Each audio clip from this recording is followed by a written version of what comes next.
Một trận đấu tuyệt vời đang chờ đợi chúng ta. Tất nhiên rồi, hãy ổn định chỗ ngồi và trận đấu mà các bạn trông chờ sẽ đến rất nhanh thôi.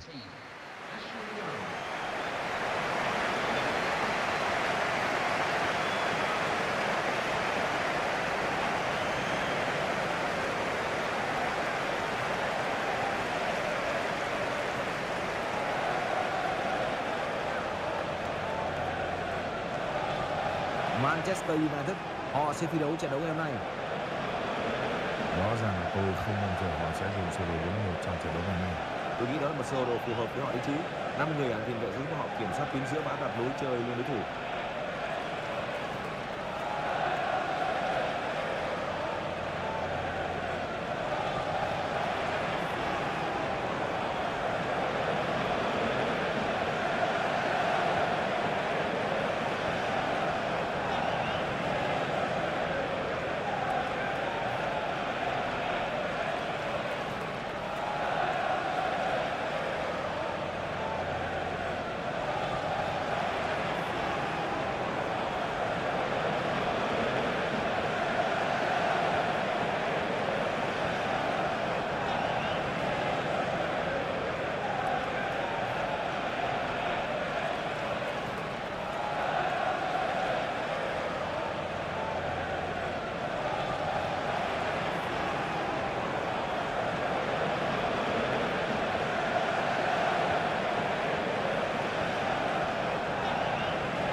Các đội đã sẵn sàng làm bùng nổ cầu trường.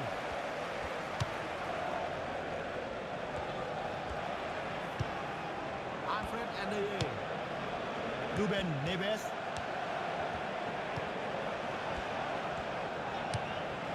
Diego Teixeira da Silva. Đường truyền quá thông minh. Cả bóng chính xác. Vậy mà có người nói đấu đá ngày nay không còn hợp với hay nữa. Vẫn còn nguy.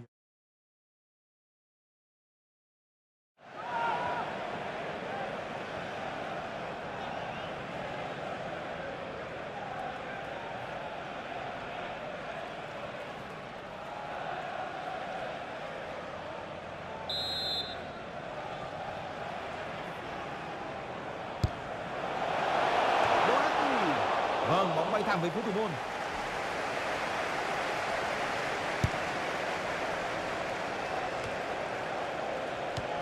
Ryan Bennett chuyền bóng lại.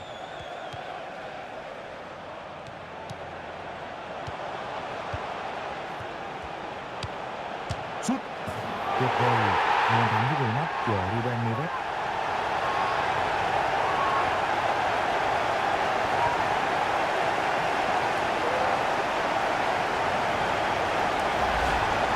Đó là trận đấu phong trào phải không? Cú sút một chạm, nó tuyệt vời. Phải mất rất nhiều thời gian để tập luyện kỹ năng này. Bạn phải canh được điểm rơi của quả bóng. Anh ta đã làm nó rất đẹp mắt.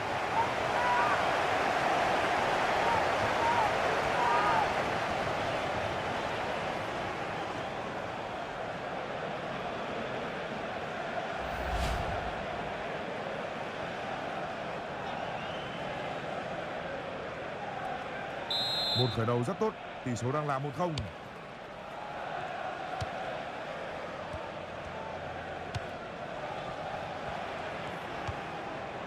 Anthony Martial, Ivan Cavallero,